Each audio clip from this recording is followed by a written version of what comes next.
Halo semuanya penonton dimanapun berada, selamat pagi, siang, sore, malam, kapanpun kalian menonton video podcast ini. Selamat datang di podcast kami, Podcast Politik Gembel.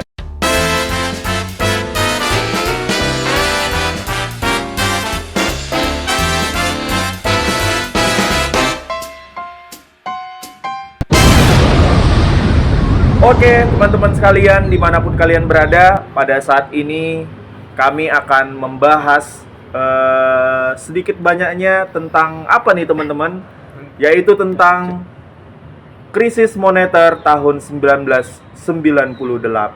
Tentunya pasti tidak asing ya di telinga kita para penonton, apalagi para pecinta-pecinta sejarah ya.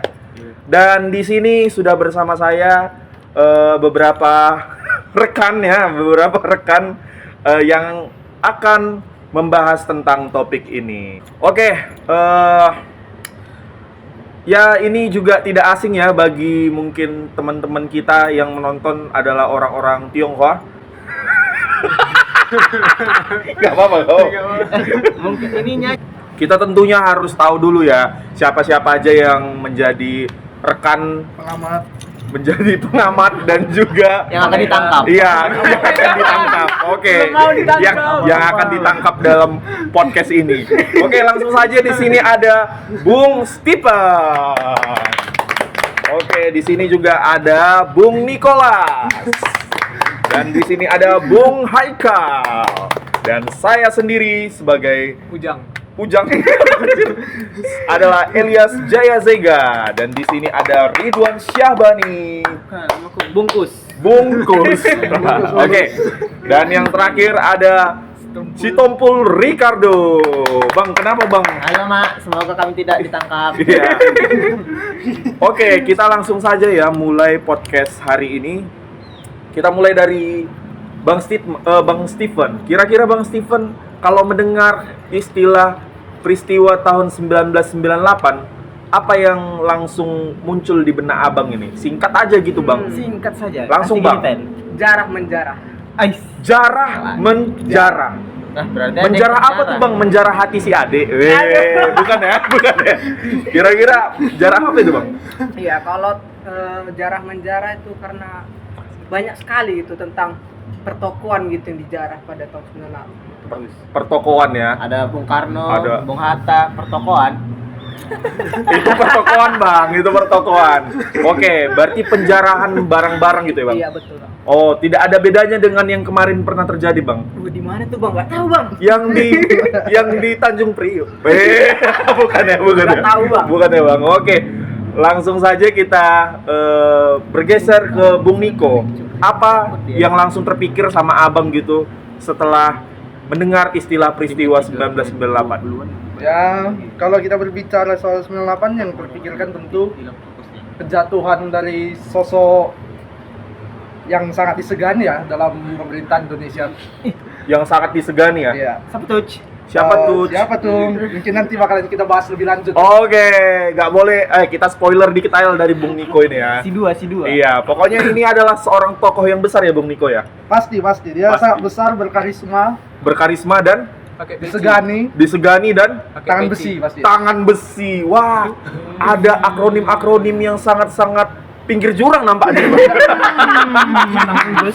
Tangan besi. Emang Mbak Stalin. Weh. Oke, langsung saja kita bergeser ke Bung Haikal. Bung Haikal, bagaimana pendapat Anda setelah mendengar peristiwa 1998 terbesit dalam pikiran Anda? Kalau saya sebagai individu memandang pasca Niko-nya. Kalau Niko tadi kan pas 98-nya. Kalau saya memandang itu ada kebaruan, harapan baru di pemimpin yang lebih baru nantinya. Oke, berarti ada secerca harapan ya Bang? Iya, ada Pasca setelah 98 tersebut. Iya. Oke. Kalau Bang Ridwan seperti apa Bang? Pendapat Abang? Kalau aku bahkan sebelum 98-nya, yaitu penderitaan rakyat. Penderitaan rakyat. Wow, ini lebih dalam lagi ya. Dari 97 sampai puncaknya 98, 99, 2000 kita bahkan belum pulih untuk rasa trauma dan ekonominya juga sedang dalam Waduh. Kalau kata McQueen namanya kecau. Kecau. Wah, ada akronim baru ini. McQueen bilang kecau. Iya. Oke, berarti Kacau, ya. berarti Bung Ridwan ini lebih dalam lagi ya menjelaskan tentang bagaimana rakyat itu dengan pilu menanggung rasa penderitaan dan juga beban yang begitu berat oleh peristiwa tersebut. Bung Ricardo, bagaimana Bung Aldo? Kalau aku ya memandang ya misterius teman-teman. Wow, ini lebih ke konspirasi. Weh. Oke, lanjut. Kenapa aku bilang misterius? Soalnya sampai saat ini ada yang masih dirahasiakan daripada kita. Ada yang masih dirahasiakan. Kira-kira apa itu Bung Aldo? Oh, jangan dulu, akan kita bahas di menit ke depan. segmen berikutnya. Oke. Di berapa menit ke depan? Beberapa menit ke depan. Penasaran kan teman-teman bagaimana pembahasan dari lingkaran-lingkaran setan ini? Sudah siap ditahan? Yang bentar lagi bakal ditangkap. Saudara, oke. Tidak ya. Beberapa mungkin akan saya disclaimer ya teman-teman. Mungkin beberapa ada yang saya sensor. Iya, nggak apa-apa ya. Karena di podcast sebelah juga pasti ada yang namanya kode etik ya, Stephen ya. Kode etik dalam penyiaran. Nah, mungkin ada beberapa yang kami sensor, jadi mohon maaf gitu. Oke, langsung saja kita masuk ya teman-teman ke pertanyaan pertama. Seperti yang tadi dikatakan oleh Bung Ridwan dan juga Bung Niko, ada juga tadi Bung Haikal membahas sedikit lebihnya tentang politik gitu ya. Dan juga tadi Bung Ridwan lebih dalam lagi mengatakan, memantik tadi tentang ekonomi, situasi ekonomi dan politik pada tahun 98 tersebut. Nah, menurut teman-teman sekalian gitu, gimana sih keadaan ekonomi, politik, dan juga kita tambahkan keadaan sosial gitu pada masyarakat tahun 98? Mungkin teman-teman ada yang bisa membantu gitu? Bung Niko mungkin?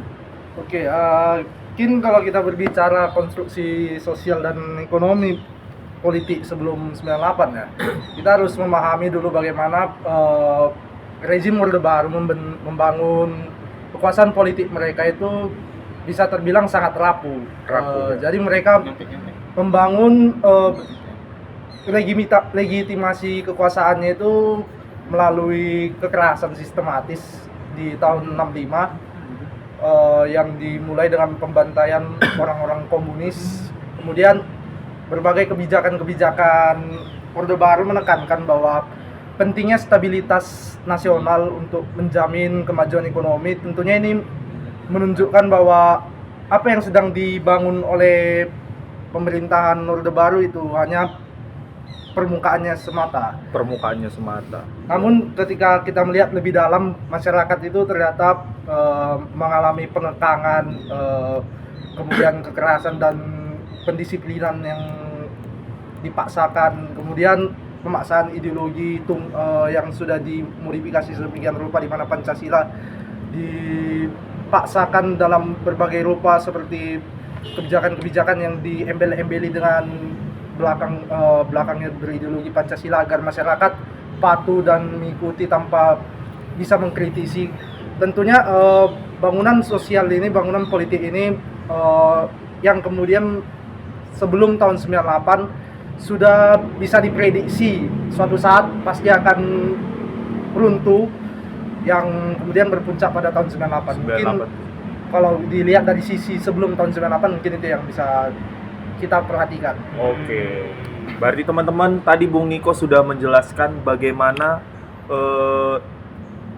peristiwa tahun 98 itu sebenarnya ada pemantik-pemantiknya gitu ya, Bang. Pasti udah itu mulai tahun pasti 65. sangat banyak pemantik-pemantik ya. Nah, saya langsung teringat ya dengan salah satu teori yang pernah saya baca, yaitu domino effect, teman-teman. Nah, sebelum mungkin tahun 98 ini terjadi, tentu ada peristiwa-peristiwa yang saling tumpang tindih gitu, runtuh, terjadi, dan pada akhirnya memuncak di tahun 98 ini. Mungkin saya mau bertanya gitu kepada Bung Haikal ya. Kira-kira secara spesifik, Bung Haikal, bagaimana sih efek domino itu yang pada akhirnya memuncak tahun 98 gitu? Mungkin kalau tadi Nicholas ada bahas dari sosial politiknya ya kan. Iya. Jadi saya Aikal mungkin nambahin sisi politiknya dikit sama jelasin sedikit ada permasalahan ekonomi yang melibatkan itu taraf dari Bank Dunia, dari IMF. IMF ya.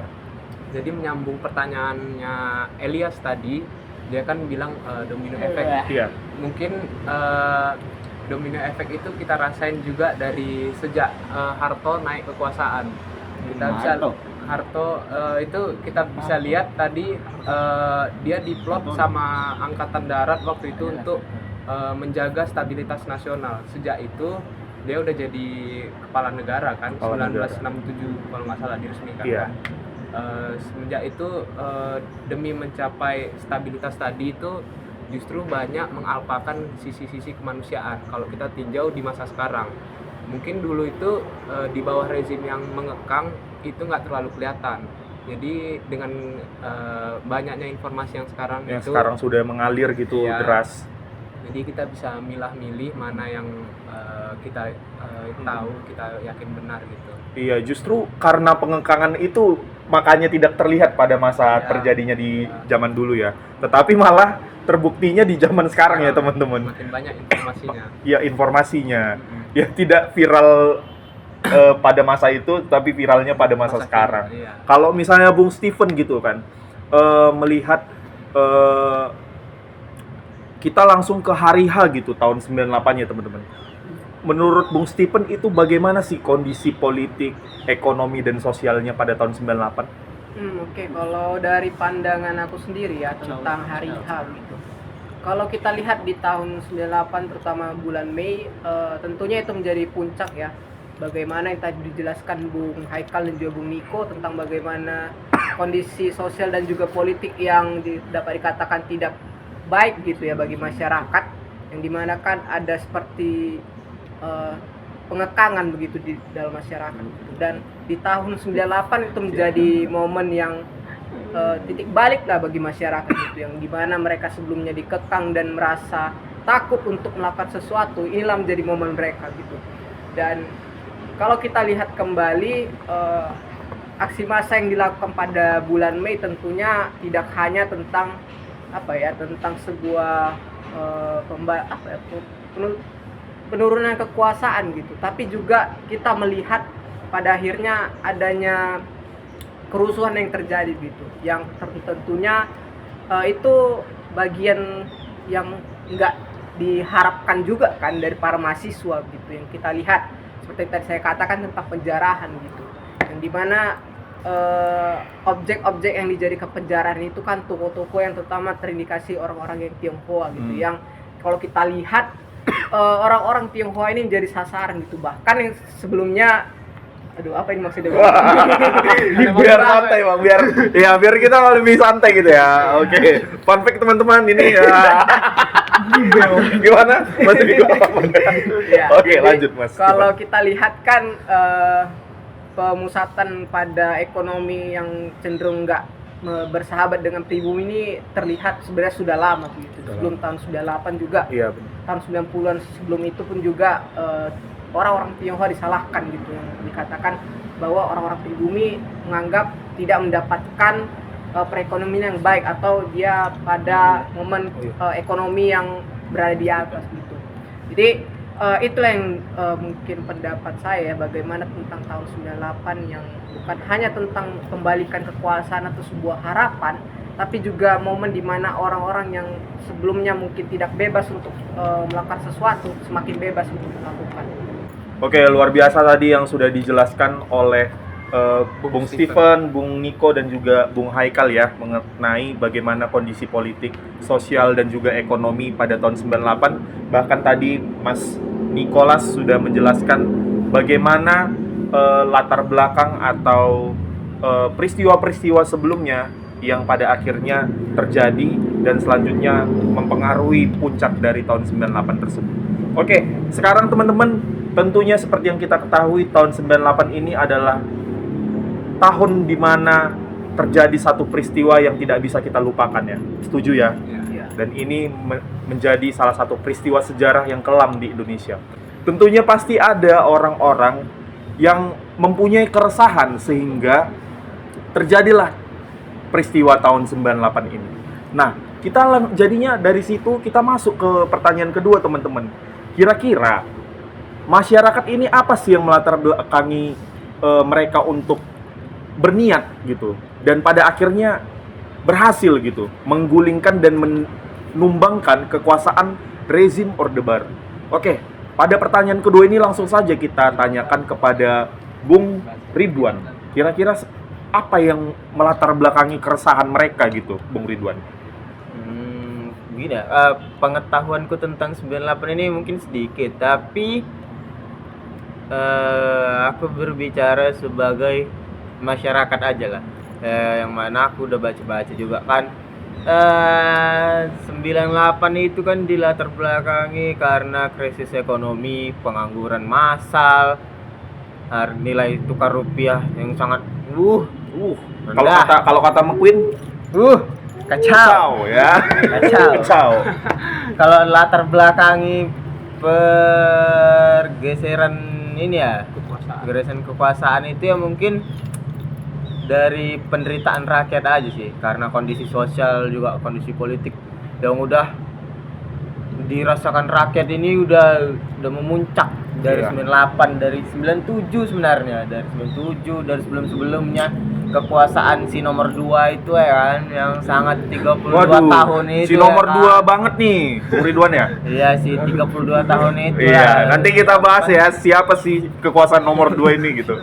Dengan kondisi yang sangat chaos ini, pada akhirnya dilakukanlah demo 2 Mei ya, demo 2 Mei ya, demo 2 Mei. 2 Mei ya?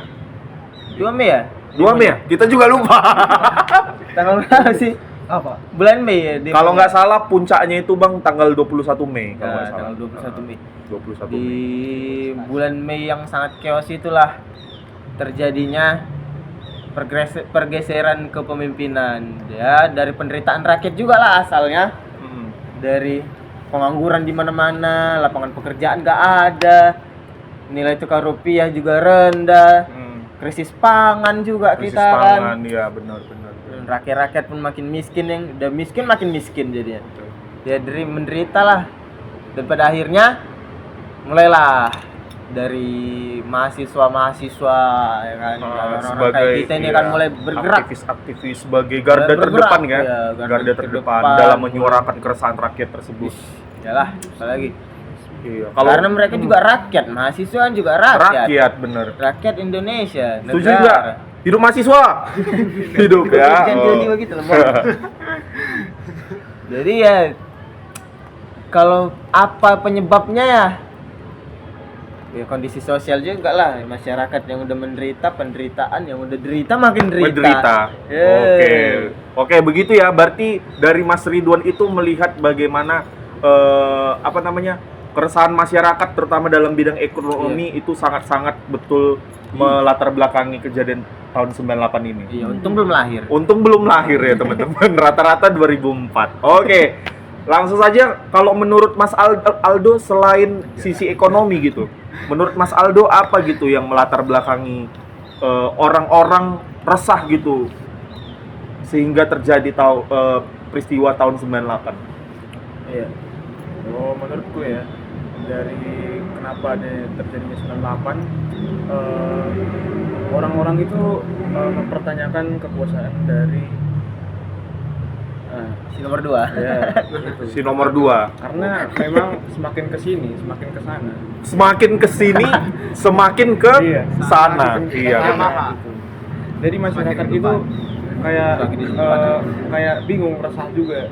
Ditambah lagi dengan kayak tadi inflasi, Iya, benar. terus juga pengangguran, terus banyak perusahaan-perusahaan gitu yang mem-PHK karena saking tingginya Inflasi, iya benar. Tidak bisa lagi mencukupi gaji-gaji para karyawan ya dan pekerja. Jadi ya ujung-ujungnya ya mereka mempertanyakan, loh ini gimana nih, pemerintah pusat ini kayak gimana kok jadi kayak begini gitu. Jadi ya masyarakat juga apa ya, yang tadinya sudah mempercayai dari bertahun-tahun gitu ya, udah lama banget, tapi ya hasilnya kayak gini juga. Jadi Iya. kan jomplang gitu. Jadi, Jomplang ya. Jadi ya wajar aja kan sih. Ya kayak Masyarakat mulai bergerak iya, gitu atas masyarakat keresahan bergerak. tersebut. Iya. Oke, dan pada akhirnya memuncak itu di bulan Mei tahun 98. Oke. Tambahi sedikit ya. Oke, boleh Tadi, Mas Niko tambahin.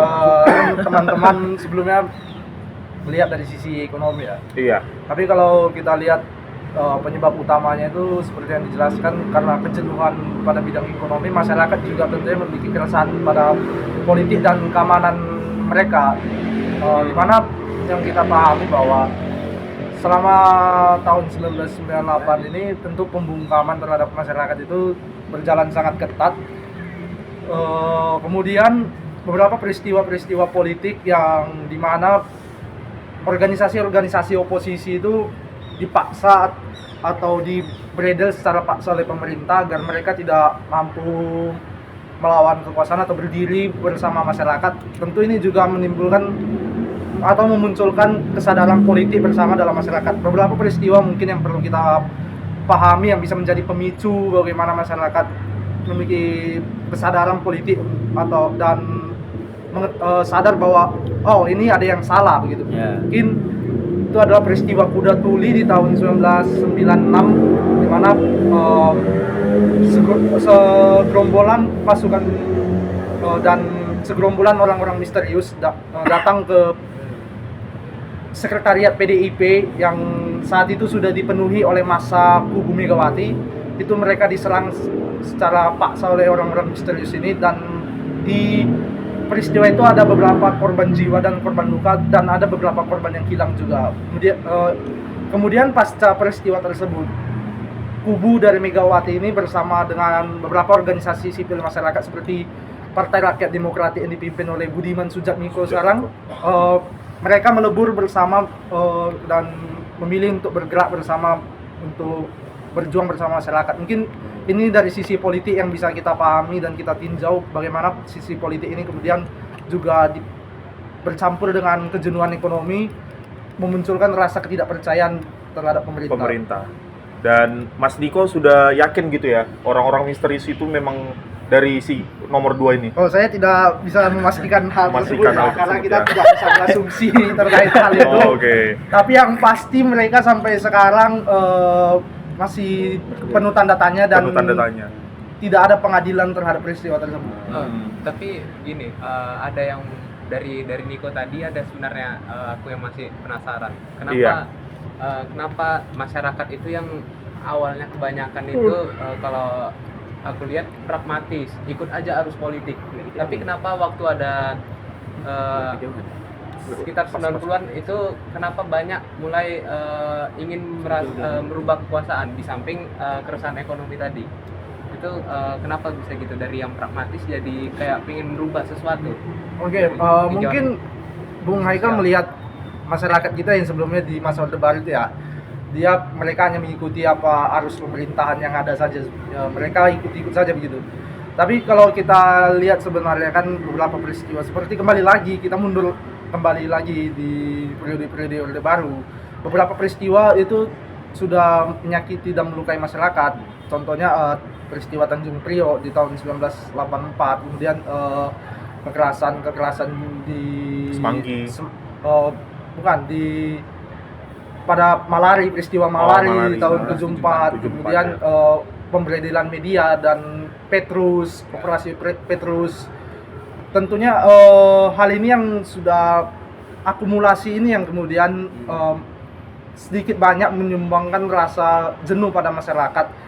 Walaupun yang awalnya mereka mempercayai Orde Baru karena pembangunan ekonomi mereka bisa dirasakan oleh masyarakat, hal tersebut tentu tidak bisa kita pungkiri bahwa Orde Baru juga di satu sisi mampu membangun ekonomi Indonesia yang cukup baik, tapi masyarakat tentunya ada titik jenuhnya. Jadi hal inilah yang kemudian di tahun 90-an itu meningkat, di mana tahun 91 ketika PRD dibentuk oleh Budiman Sujatmiko dan kawan-kawan, hal ini yang kemudian membangkitkan rasa sadar politik masyarakat secara perlahan, kemudian memuncak di peristiwa Kuda Tuli tadi. Oke, begitu tanggapan dari Mas Niko ya.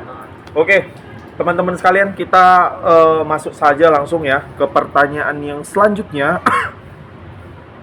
Tentu seperti yang kita ketahui, pastinya ada kelompok atau organisasi yang tentu juga bersatu gitu, bersatu padu untuk pada akhirnya terjadi peristiwa tahun 98 ini gitu.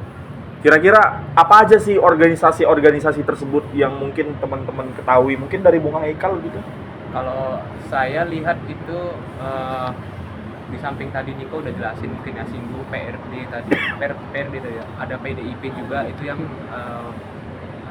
melibatkan diri ke politik waktu itu, memanfaatkan momentum untuk segera merestorasi kekuasaan.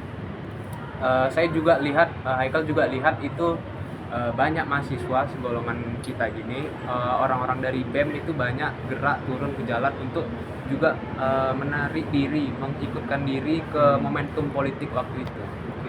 Utamanya dari Jakarta.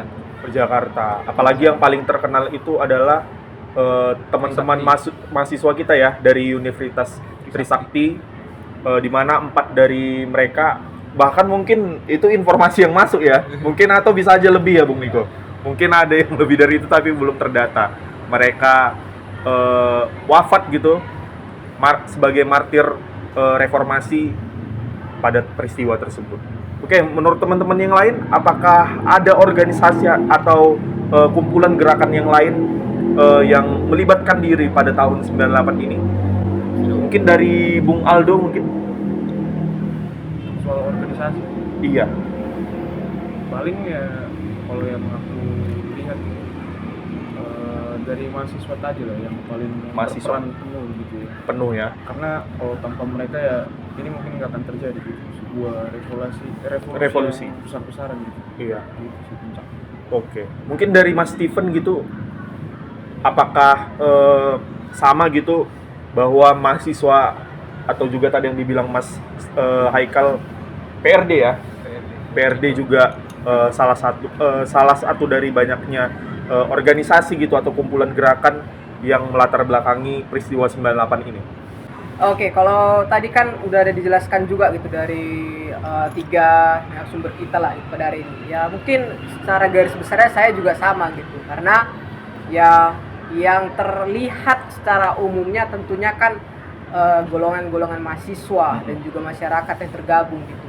Dan juga ya tentunya ada juga kan orang-orang yang orang-orang politik yang juga hadir di situ pada demo-demo yang dilakukan juga untuk adanya sebuah kesadaran dalam masyarakat dan juga adanya penurunan kekuasaan yang ada pada saat itu.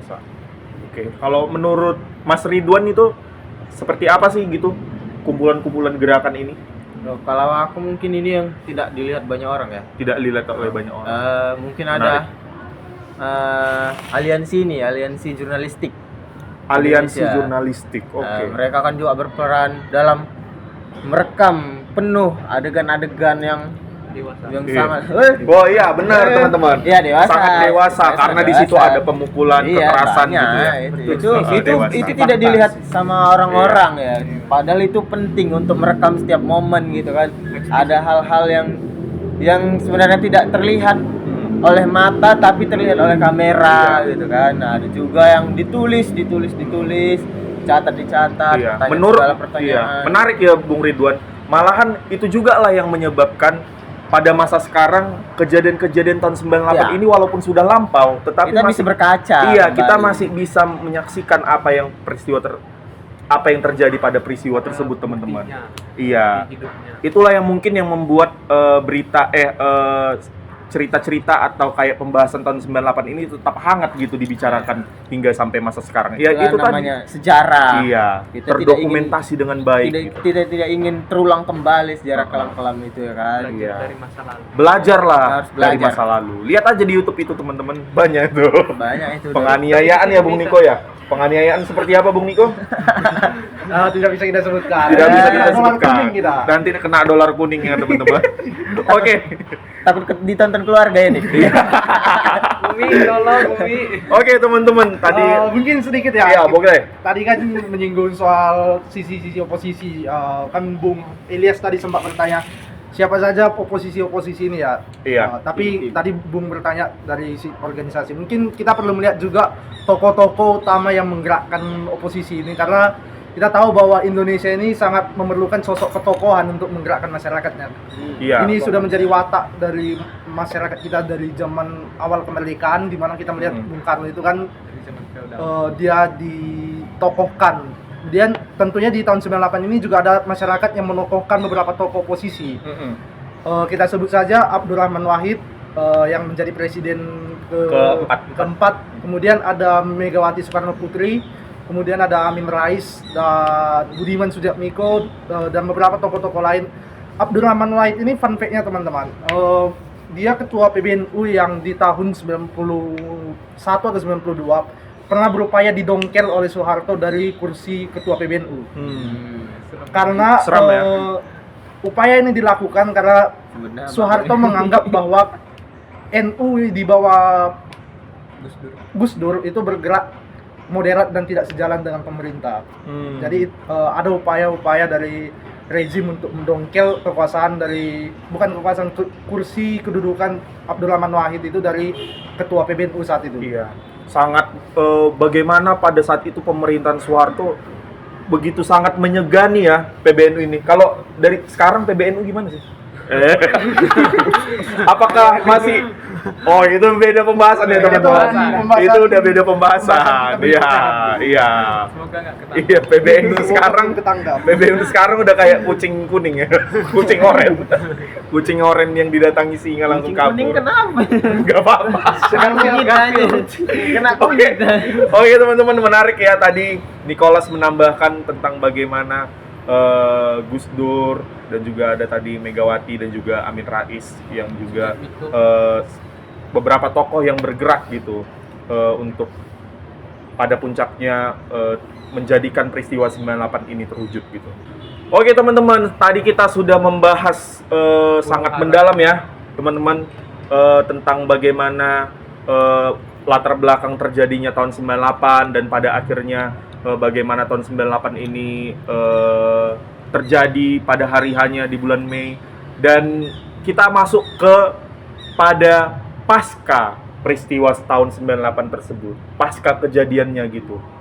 Apa yang terjadi setelah reformasi terjadi? Nah, gitu. Oke, kita langsung saja pada pertanyaan ini akan mungkin menanyakan kepada Bung Aldo ya. Pasca terjadinya tahun 98 ini, bagaimana sih perubahan yang terjadi gitu di Indonesia? Apakah kita langsung jadi negara maju gitu, ekonomi terkuat di dunia? Kelas. Gitu. Nah, kelas ya. Oke, coba Mas Aldo. Ya. Jadi ya mungkin aku pengen agak mundur sedikit gitu ya. Ya perjuangan dari mereka-mereka kayak sebagai mahasiswa gitu bisa menyuarakan bagaimana rasa tertindasnya masyarakat Indonesia gitu kan. Dan banyak kejadian yang mereka lalui kayak mungkin sampai ada nyawa gitu, nyawa melayang gitu kan, yang membuat ini sangat penting gitu untuk negara kita gitu. Oke, mungkin nanti itu berkaitan gitu nanti sama pertanyaan selanjutnya ya, tentang kekerasannya gitu Mas Aldo. Okay. Mungkin bisa dijelaskan ya teman-teman. Gak apa-apa lah nanti kalau misalnya apa kita sensor dikit gak apa-apa. Kekerasannya kalau yang Mas Aldo lihat gitu di beberapa video arsip gitu, bagaimana sih Mas Aldo? Kayak genre film ya. Genre film teman-teman. Menarik ya. Genrenya apa Mas Aldo? Ada action, ada saya melihatnya sesuai dengan masa Sesuai saya. dengan masa, Ya, perspektif Mas Aldo. Psikologika ya. Oke, lanjut Mas Aldo.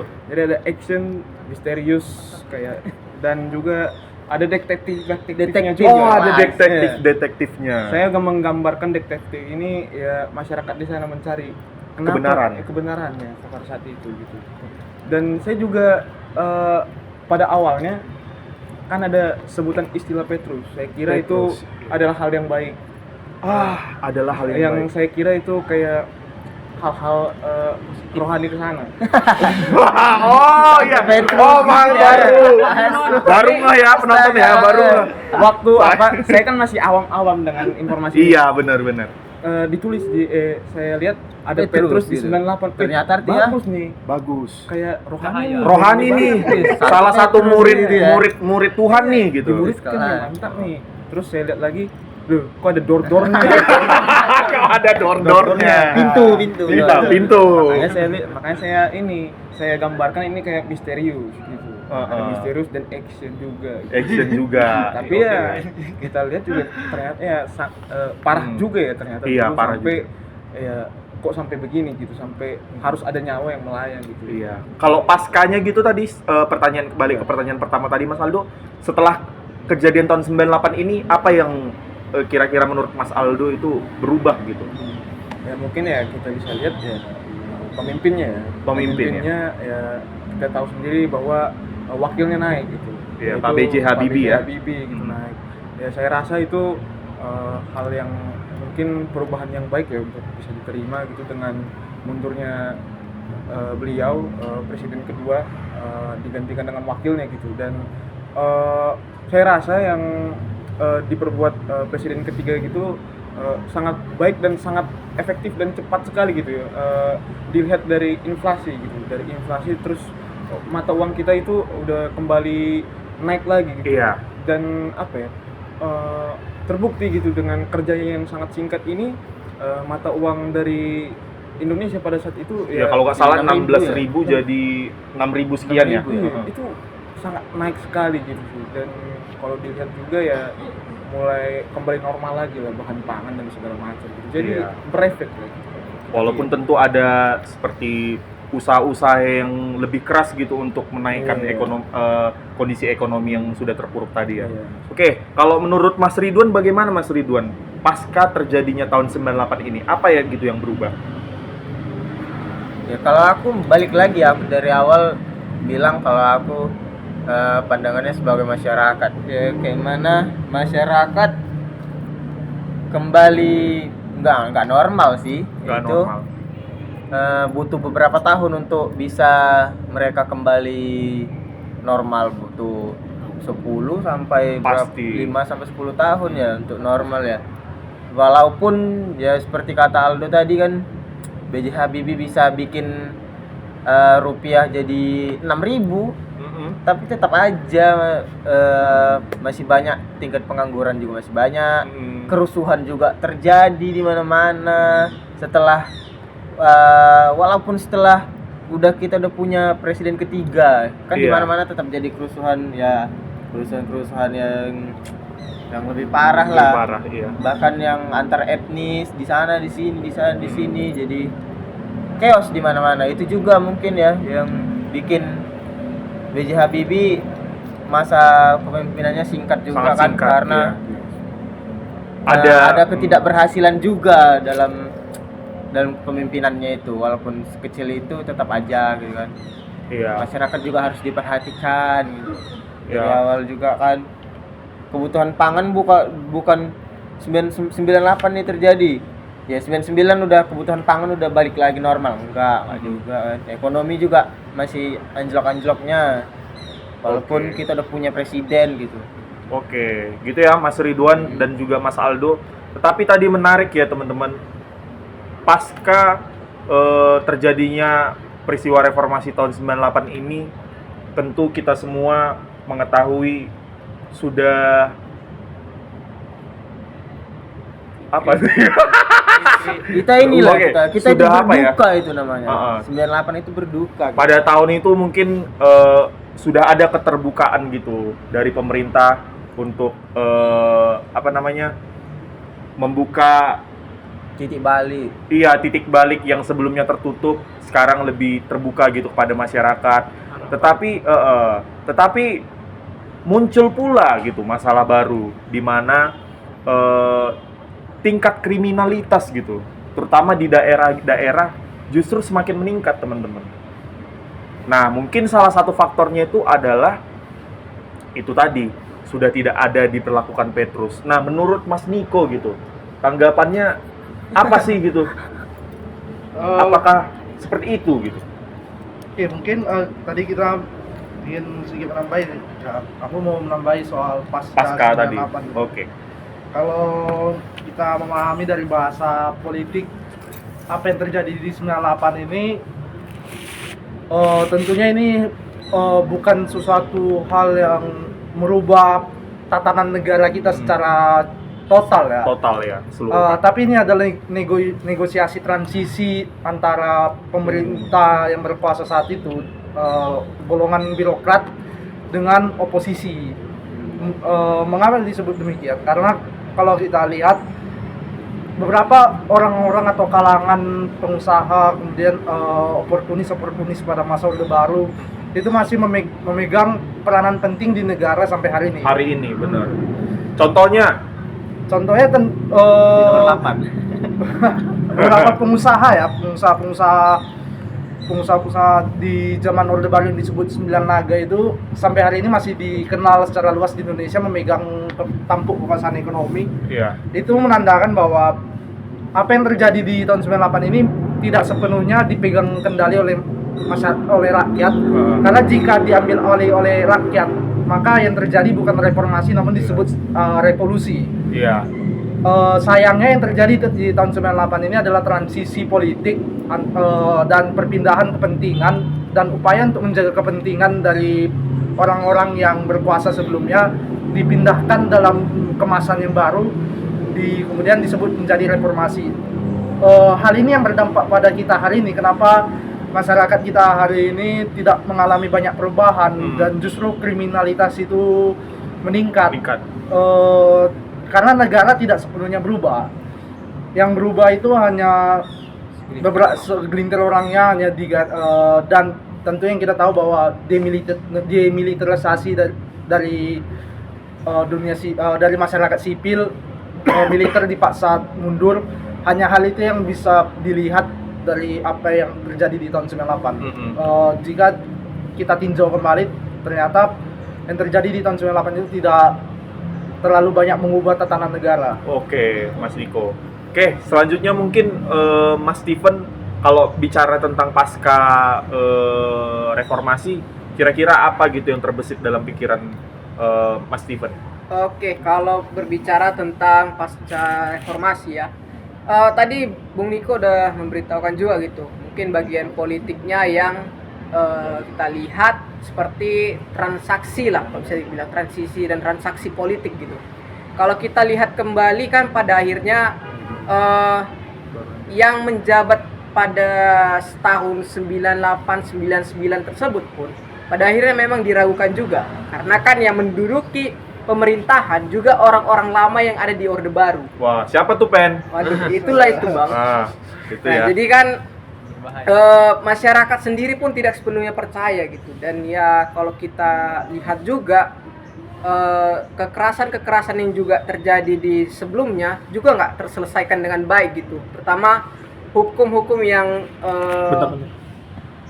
Jalan.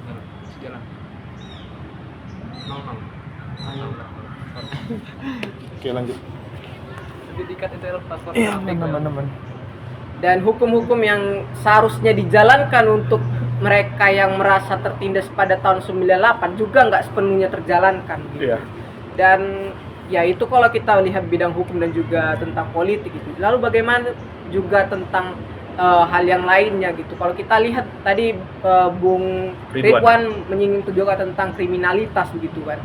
Kalau kita lihat memang dari singgung Bung Niko juga bagaimana kriminalitas yang semakin meningkat gitu. Terutama tadi ada di bidang yang pada bagian etnis juga. Kalau kita lihat juga krisis Ambon yang juga tahun 99 terjadi gitu, yang sebelumnya mungkin kalau kita lihat konflik antar etnis tidak sepenuhnya berjalan gitu ya, karena adanya kontrol dari pemerintah gitu. Tapi kalau kita lihat di tahun 99 kita melihat konflik antar etnis ini sepertinya terkesan nggak bisa dikontrol gitu. Karena kan kalau kita lihat pemerintah mau tidak mau seharusnya pada saat itu juga harus menjaga diri nggak bermain istilahnya yang takutnya gitu kan akan kehilangan kekuasaannya gitu kan. Iya, benar. Dan kalau kita lihat, tidak bisa berpihak gitu ya. iya, yang walaupun ya sulit sebenarnya untuk dikerjakan, karena kan kalau kita lihat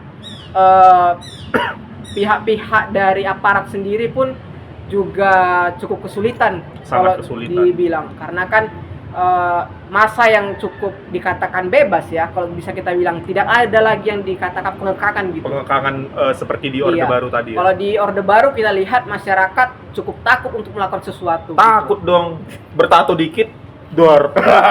Iya ya. Iya. Dan itu yang mungkin menjadi salah satu sebuah momen yang cukup dikatakan buruk juga untuk pemerintahan Habibie yang mungkin masih dikatakan berjalan 1 tahun gitu ya. Iya. Dan itu mungkin saya sedikit katakan gitu tentang kriminalitas, dan juga momen pasca reformasi selanjutnya yang juga dikatakan nggak baik sama sekali begitu. Mungkin sedikit itu sajalah Bung Elias. Iya. Oke, terima kasih teman-teman. Selanjutnya kita masuk ke pertanyaan bukan Hamin 2, pertanyaan hampir terakhir dari forum podcast kita pada hari ini. Forum podcast gak tuh? Oke, kepada Bung Haikal, saya ingin bertanya, kira-kira hingga pada masa sekarang itu pemerintahan siapa? Pak Wowo ya? Pak Prabowo Subianto, Presiden Prabowo Subianto yang sangat kita cintai ini, apalagi saya sangat ngefans dengan jogetannya ya. Oke Bung, oke ditahan ya Bung, ditahan. Oke, masih sedikit di pinggir jurang. Oke, kira-kira Mas Haikal, apa aja sih warisan rezim otoriter pada masa Orde Baru yang masih melekat di tengah masyarakat pada masa sekarang gitu? Yang terasa sampai sekarang ini. Iya, warisannya gitu. Warisannya kalau saya lihat utamanya itu masih banyak kali orang yang mengglorifikasikan, memberhalakan memberhalakan tokoh-tokoh kayak si yang 32 tahun tadi itu, yang 32 tahun berkuasa itu, dengan dalih keberhasilan ekonominya, Pembangunannya. iya, padahal di balik keberhasilan itu hampir mirip ya kan, karena tadi kita bahas warisan, hampir mirip sama kayak yang di masa sekarang itu kan, keberhasilan itu diikuti juga dengan KKN, korupsi, kolusi, dan nepotisme. Itu kan emang udah jadi bagian yang nggak terpisahkan, bahkan pasca kita kemerdekaan di 1950 itu, pasca kemerdekaan kan otomatis itu tuduhan-tuduhan tentang kasus korupsi itu banyak kali merajalela, mulai dari aparat penegak hukum itu udah banyak kali tuduhan korupsinya. Iya. Dan seolahnya karena tadi bahas warisan, itu juga ada di masa Orde Baru, terikut juga di masa Orde Baru.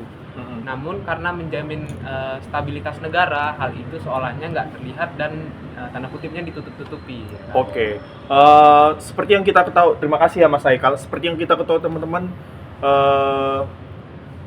awetnya pemerintahan Soeharto pada tahun 1960-an ya? 67 hingga tahun 98 masa berkuasanya, masa berakhirnya kuasanya itu dinaungi oleh satu partai yang begitu besar dan sangat besar ya, dan sampai sekarang juga masih ada gitu teman-teman, dan populer.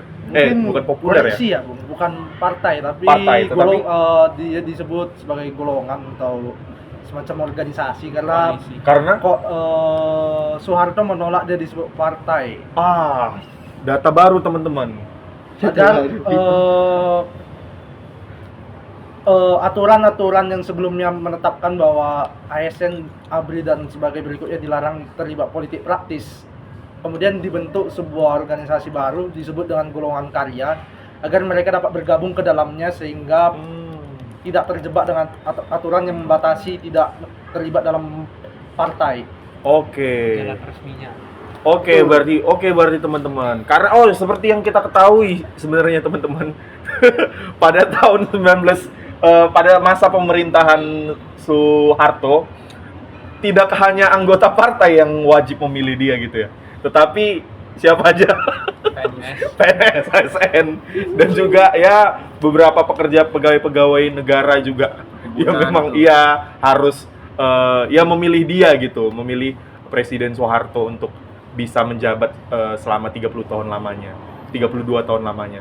Mungkin dari Mas Aldo dan Ridwan, mungkin apa tanggapannya terhadap kita bilang pada masa sekarang partai ya, Mas Niko ya? Ya, sekarang sudah menjadi partai. Partai Golkar yang pada saat sekarang masih tetap eksis gitu. Apakah tidak mencederai atau tidak membuka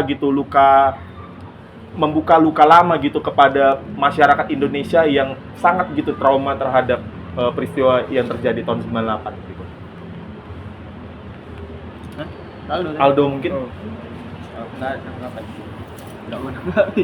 Kalau ini ya yang tadinya kalau ku tangkap tadi kayak adanya superioritas gitu ya. Adanya superioritas Yang sekarang sudah beradaptasi menjadi partai gitu ya.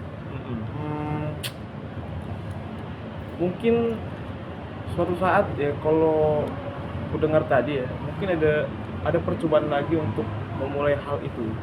Wah, ini Narasi- ramalan nih. Narasinya Ada ramalan ini ya Ada. dari Mas Aldo nih. Ya, Gerak-geriknya. Gerak-geriknya. gerak-geriknya saja gitu. Mulai adanya pemicu-pemicunya gitu.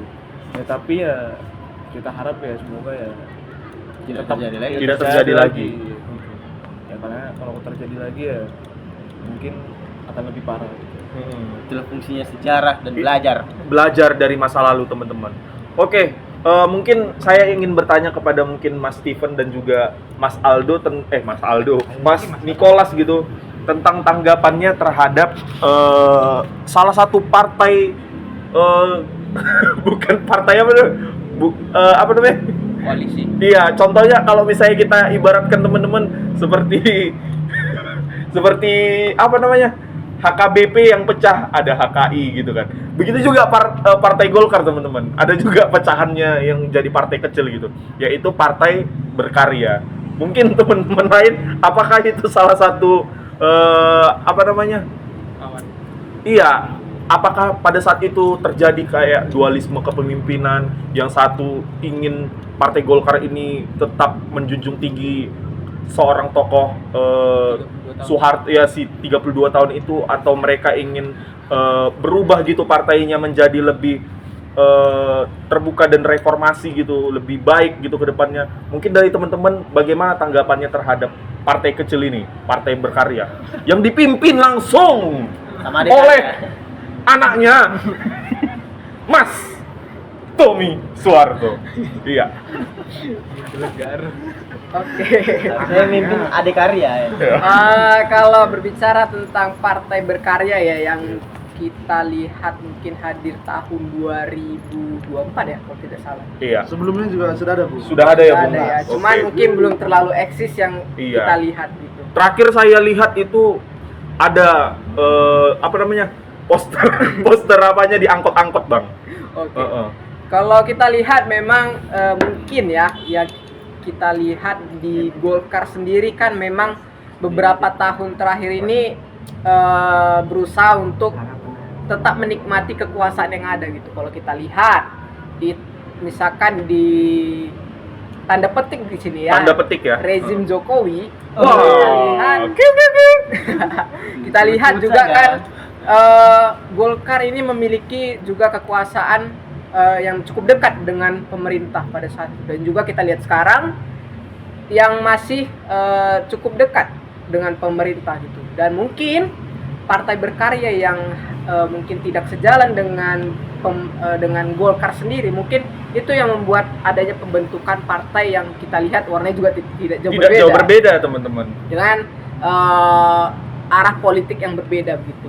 Iya. Dan mungkin ya kalau dibilang kan masih dalam proses pembentukan gitu ya, yang belum mendapatkan ruang yang cukup besar gitu sebagai partai gitu. Seperti Partai Umat ya. Karena kalau kita lihat Partai Berkarya ini kemarin saja itu gagal untuk ikut berkompetisi gitu dalam pemilu karena memang tidak memenuhi syarat gitu, yang mungkin kedepannya juga mendapatkan ruang nantinya atau mendapatkan tempat di kancah politik saat ini. Oke, Mas Steven. Mungkin Mas Niko ada sedikit tambahan tentang Partai Berkarya ini gitu? Oh ya, mungkin itu ya, kita tahu bahwa yang Partai Berkarya ini kan pernah dipimpin oleh anak ya Soeharto, Tommy Soeharto, kemudian sampai ya kawan-kawan. Partai Berkarya saat ini dipimpin oleh Mukdi PR. Mukdi PR ini sendiri merupakan salah satu loyalis Soeharto yang pada sebelum tahun 98 dia menjabat sebagai kepala BIN. Kemudian di tahun 2004 Mukdi PR ini terlibat dalam salah satu kasus yang cukup menghebohkan dunia, di mana Munir, salah satu aktivis HAM yang terbunuh di pesawat. Nama Mukdi PR itu juga terseret. Ini membuktikan bahwa bagaimana kekuasaan orang-orang Orde Baru masih terjaga sampai hari ini. Di satu sisi beberapa orang berpendapat bahwa inilah bentuk demokrasi yang berjalan dengan baik, karena dia orang siapapun berhak berpolitik di Indonesia. Namun di sisi yang lain, hal ini justru memilukan karena bagaimana mereka yang seharusnya masih bermasalah dengan pengadilan atau dengan hukum justru masih memegang kekuasaan dan berdiri di pucuk-pucuk kekuasaan di negeri ini. Mungkin itu sih kalau dari kacamata yang bisa saya lihat. Oke, terima kasih Bung Niko telah menjelaskan, dan juga Bung Steven tadi yang menjelaskan tentang bagaimana Partai Berkarya ini. Apakah nanti akan menjadi partai besar, teman-teman? Tahu. Iya. Tidak ada yang tahu. Dan ada Soeharto baru, teman-teman. Wah, tidak tahu ya. 32 Iya, tahun baru. untuk hari ini mungkin bukan Soeharto baru, tetapi wah, itu dia. Oke, teman-teman, kita sekarang masuk ke pertanyaan terakhir ya. Pertanyaan terakhirnya itu adalah mungkin sekalian sama closing statement lah gitu dari teman-teman sekalian mengenai harapan gitu. Harapan setelah reformasi gitu ya, teman-teman. Karena bukanlah peristiwa yang gampangan ya tahun 98 ini. Iya, tentu harus ada nilai-nilai yang harus kita petik. Ada sesuatu yang kita pelajari gitu dari masa lalu ini, untuk yang kemudian di masa sekarang kita perbaiki gitu ke depannya. Oke, mungkin dari Mas Steven dulu ya. Nanti kita, mungkin tadi dari awal udah Mas Steven duluan. Ini aku mau ke Mas Aldo dulu lah. Closing ini. Kalian sama closing statementnya gitu, harapannya gitu untuk pasca reformasi ini. Harapannya. Iya. Harapannya ya mungkin dari semua golongan, termasuk kita, pemerintah, Iya. dan juga rakyat gitu ya, sama-sama kita mempelajari bagaimana memang kalau adanya suatu pusat yang lama-lama itu berdiri itu memang tidak baik. Iya. Suatu hal yang berlebihan itu tidak baik gitu.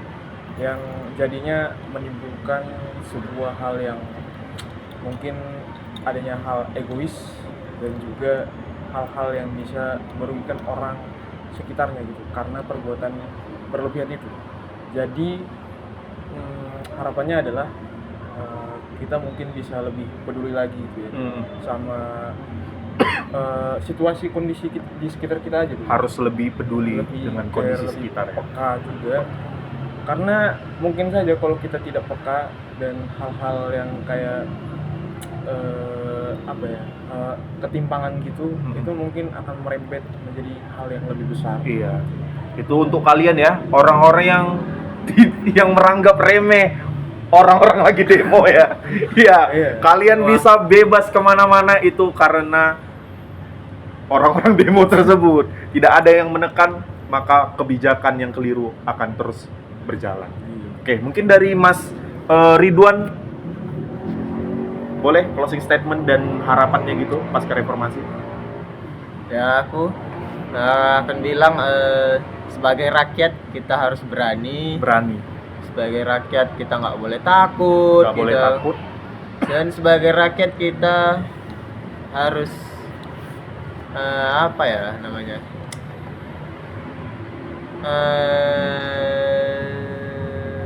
Harus apa sih tadi ya, lupa pula aku. Harus apa, Mas Ridwan? Ayo dipikir Harus secara lebih pakai dia dulu. Sebagai rakyat kita harus merdeka. melengsarkan Jo. Merdeka. Harus merdeka dan Merdeka. jangan mau diadu domba, Jangan mau diadu domba. Oke, jangan mantap. bodoh sebagai rakyat dan jangan itulah. Jangan itulah itu. Jangan itulah. Enggak Oke. boleh kita sebut itu. Oke. Oke. Itulah itu. Itulah itu. Itulah Pak. itu. Oke. Dan ini harapannya jangan sampai terulang lagi. Jangan sampai terulang lagi. Gak ada tanda-tanda Iya. kesalahan. Waduh, tanda-tanda apa itu Mas Ridwan? Oke, lanjut saja ke Mas Haikal. Mungkin kalau pertama dari harapan saya itu amat sangat amat berharap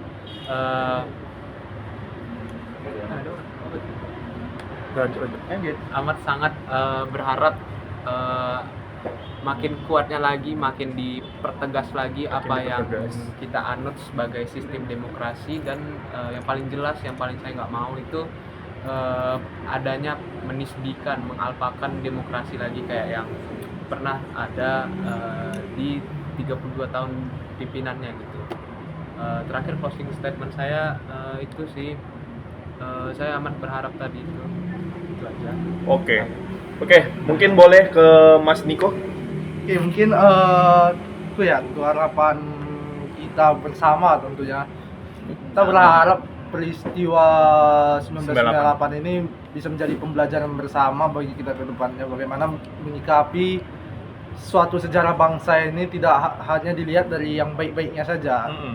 Sangat disayangkan bahwa beberapa statement-statement pejabat-pejabat kita yang lalu, contohnya saja ya teman-teman, statement dari salah satu menteri kebudayaan kita, Fadlizon ya. yang meniadakan adanya pemerkosaan di tahun 1998 dan menolak, menyebut bahwa Soeharto bertanggung jawab dan terhadap kekerasan-kekerasan yang terjadi di selama rejim Orde Baru karena tidak ada bukti.